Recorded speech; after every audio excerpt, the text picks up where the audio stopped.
provide fewer chairs. What's the purpose of this?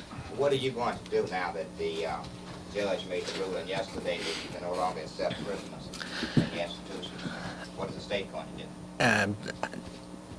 I met yesterday with Ned Benton and Governor Boren after the order was handed down. I think the consensus of my clients is that an appeal should be filed with the 10th Circuit in Denver, and that we should request a stay of Judge Bohanon's order until such time as that appeal can be decided. I have asked the Assistant Attorneys General who handled the case to be prepared for such an appeal and to go to work on grounds for appeal. And although we have not had the opportunity to discuss them in detail, I'm told by my assistants that they feel there are good grounds for appeal. So we will take that step and ask the Court of Appeals to reverse the Bohanon ruling in order that the state can continue to try to solve its problem through its own resources and through its own initiative. General, does this mean that you will continue to take them in at McAllister every time somebody comes down there, that you will continue to accept prisoners? We will accept prisoners in McAllister for the sole purpose of receiving and classifying.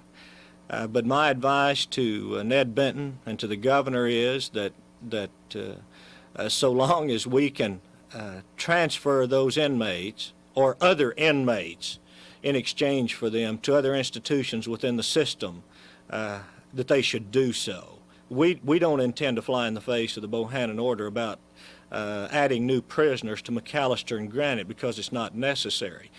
We believe that, at least on a temporary basis, we can honor that injunction and transfer new prisoners after they've been received and classified at McAllister to other institutions, or if the nature of the criminal activity of that particular person has been such that they're not a safe risk at the other institutions, then we could add them to McAllister or Granite and release another prisoner to one of the other institutions. We'll just play the old game of shuffle in order to maintain the ceiling, not to exceed the ceiling that Judge Bohanon ruled.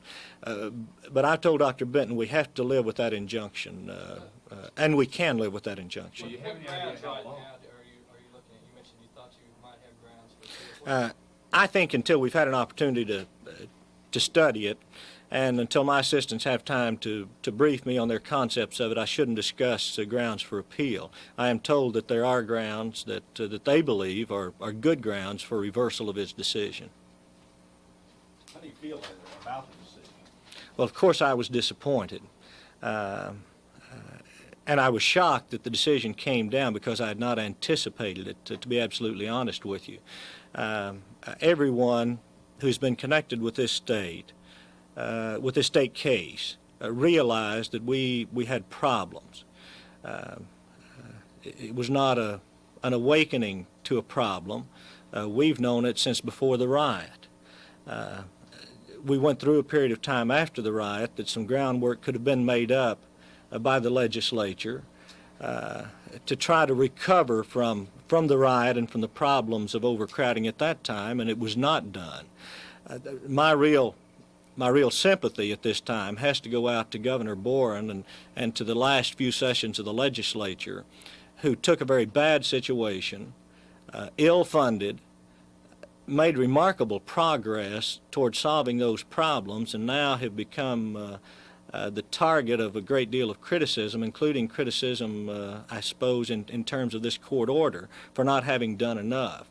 And I think at some point, somebody, and I guess I'm the one that has to do it, has to say that these people really ought to be complimented for having done so much in such a short period of time to try to improve it. And that's one reason I was shocked at the judge's decision, because I thought he would recognize that the present administration, the present Corrections Department, had withstood a great deal of public criticism for doing too much for corrections.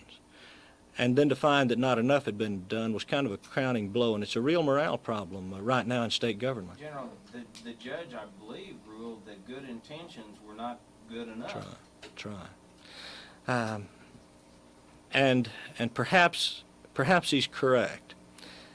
And yet in the system of government that we have, a corrections department and a governor and a legislature simply have to work with what they have. They found a great deal of monies that they've made available for corrections. The plan that was presented to the court would have presented a solution to this problem. Give us time to get our new institutions built. Let us have time to get some more efforts made. And frankly, I think the good intentions coupled with the action in the last few years was enough. I think the state of Oklahoma is making great strides. Our office certainly could find lots of fault with the system. General, not cutting you off, but does this mean perhaps from the state level we'll make a plea to the different county judges and what have you to perhaps be sort of lenient, find some other type of solution instead of sending all these here prisoners to McAllister such as they've been doing in the past for minor offenses? Well, things that they can perhaps work out in their own counties? Absolutely not. Still just continue to let the judges handle it the way they see fit to handle it. I have taken a number of calls from district attorneys and from judges, and I have told them to conduct business as usual, that as far as they're concerned, the Bohanon order has no importance or effect. They have a very serious responsibility of prosecuting criminals and sentencing them to correct sentences in the state penitentiary. The problem is not theirs. The problem is within the corrections department at this time. And we have to cope with those prisoners that are received, but it's the problem at the state level, not at that level. District attorneys should continue to prosecute, judges should continue to sentence. We have to cope with the results of it, but it's our problem. I think that's the only alternative that we have today. Now, it's my hope that that the legislature can come up with some programs to give us some immediate relief, such as perhaps additional facilities. I frankly would rather spend more tax dollars building facilities than turning crooks loose back on society. Well, the governor, time and time again during the corrections appropriations hearings in the Senate, the governor or the governor's representatives I have seen them laugh at times when things were discussed about increasing appropriations to the prisons for various things, the construction of food, and they laughed and said, we can't do that. I fail to see the humor today in a request for additional funds. I think the time has come for those people who are in policy-making positions to consider this as an extremely serious problem. The options that we have are not too many. Temporarily, we shuffle prisoners.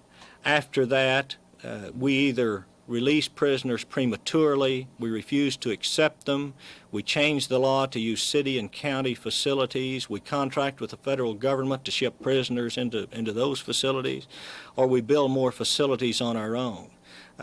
Those are the kind of options that I think are available to us.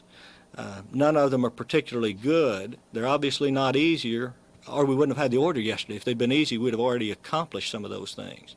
But we're going to have now to sit down and take it seriously. It's no longer a matter that's just the problem of my office in defending these lawsuits. The problem now is a policy problem that rests on the backs of the policymakers of the state.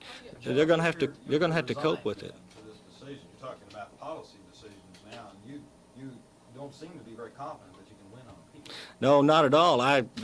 Maybe, Rick, you weren't here when I started and said that the assistants on my staff were very confident that the kind of errors had been committed that would overturn it.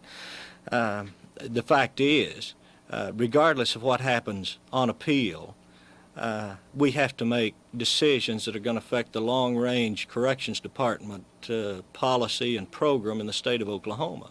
As I stated, this isn't new. We've known the problem was there. Our office met with the state leadership before this hearing ever came on to tell them what the possible conclusions to this hearing would be. And so nobody was shocked for the first time in learning that overcrowding was a problem. It's been a problem for many years preceding the riot. But I have to be realistic in that that today we have an injunction against us.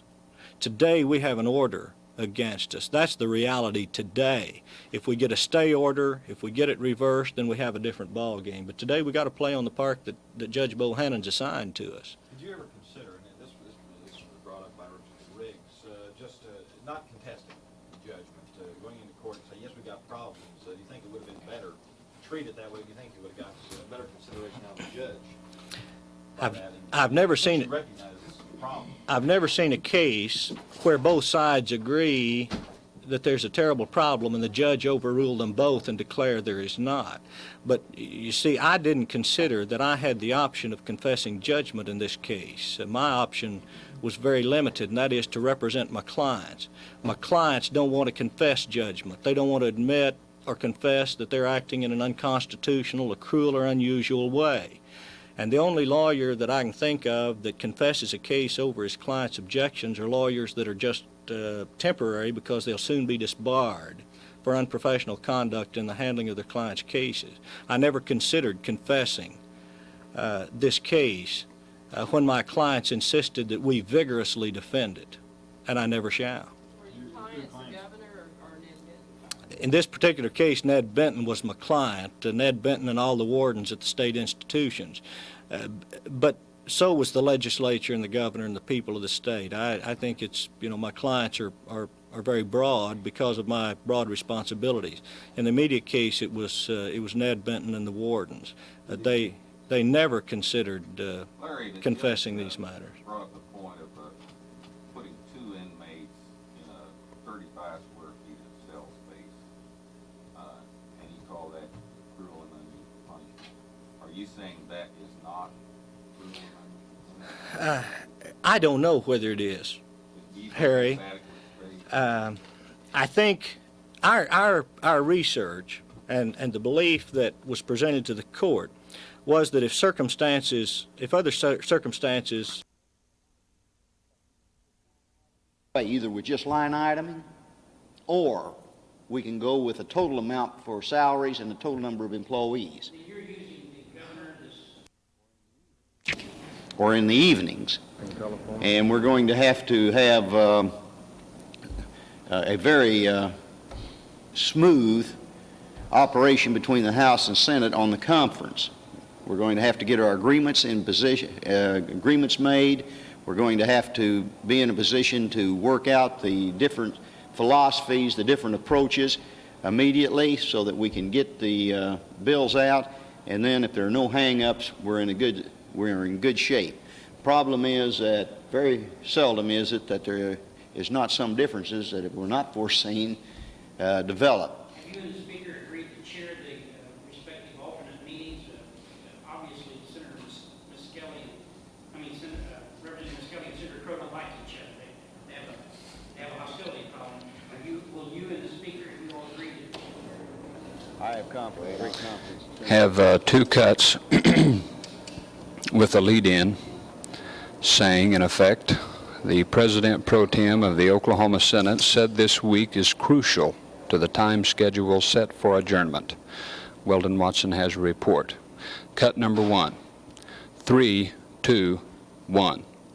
Almost all of the major legislation for this session remains in the legislature.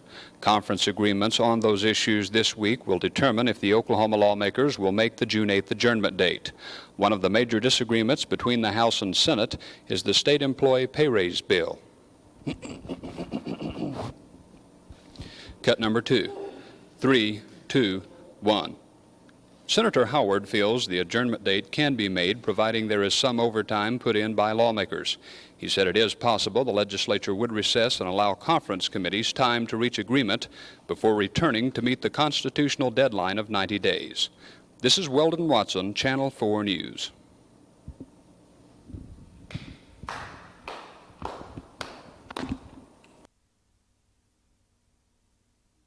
Meeting maybe 3 days a week, with the remainder of that week entirely for general conference. There are alternatives.